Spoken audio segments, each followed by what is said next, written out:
What did I have to fix before I could fall in love and maintain that love?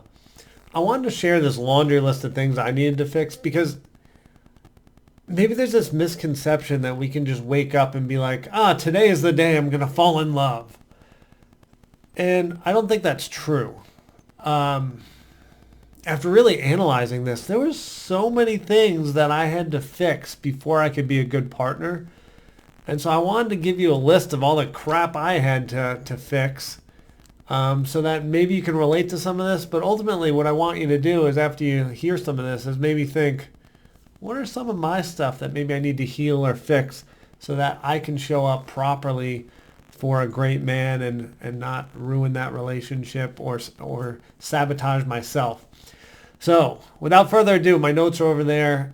Forgive my eye contact, but I want to get this right for you. All right, so what I needed to fix, number one, was loving myself.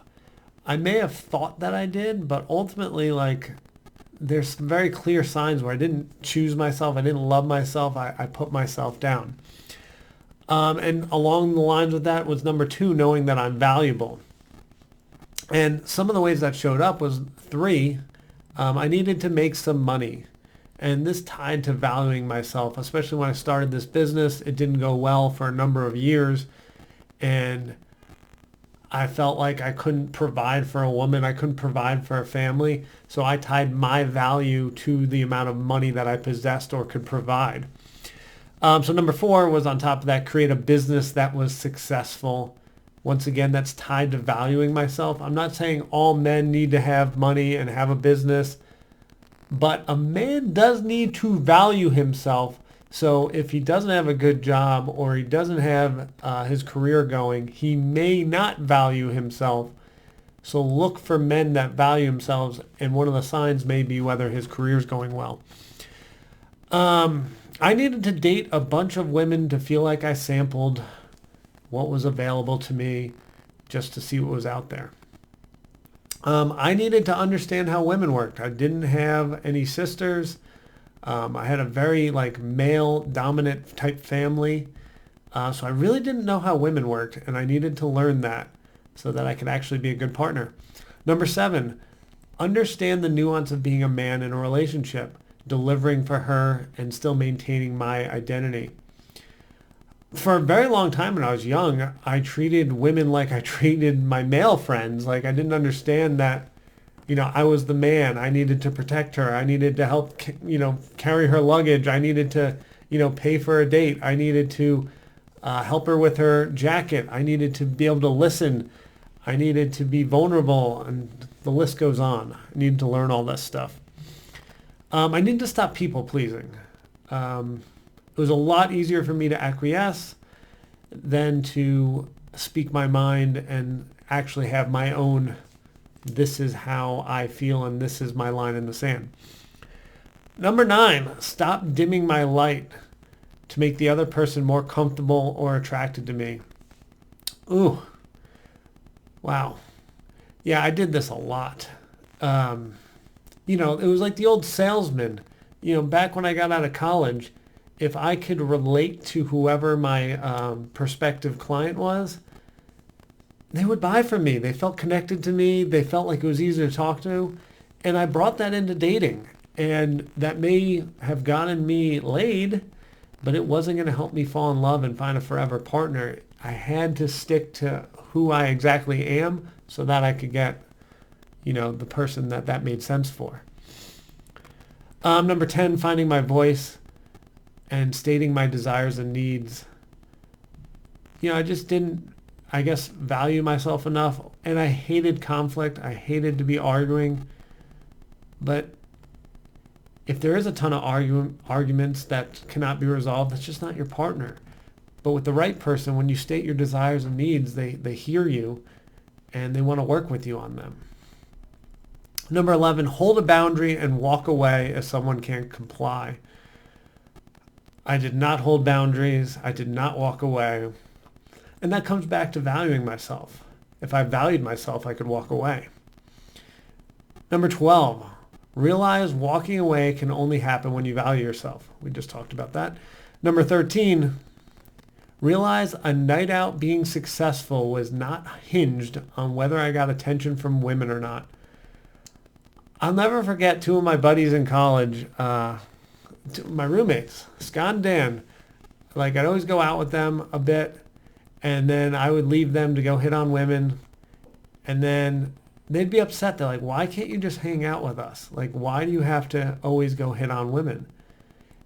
And I told them, I'm like, if it's a good night, if a woman gives me attention, and it's a bad night if they don't. And if I can't get a phone number, it was an unsuccessful night. And they're like, that makes me feel awful. Like, why am I not enough for you, Mike? And it's a totally valid point. And I just thought they were nuts when they told me in college. And I'm just like, what do you mean? You don't think the way I do? Like, why are you not trying to get attention of women? And then ultimately I needed to learn, like, it doesn't matter if they give you attention or not. Like, enjoy the moment, enjoy your friends, enjoy yourself. Just like do what you actually want to do. It doesn't necessarily have to be a woman giving you attention.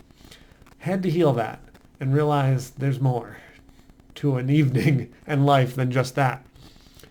And number 14, I wanted love and realizing going on any date was not necessarily getting me closer, but just as making present day Mike think we are getting closer, but not solving the problem of wanting a loving partner for future Mike.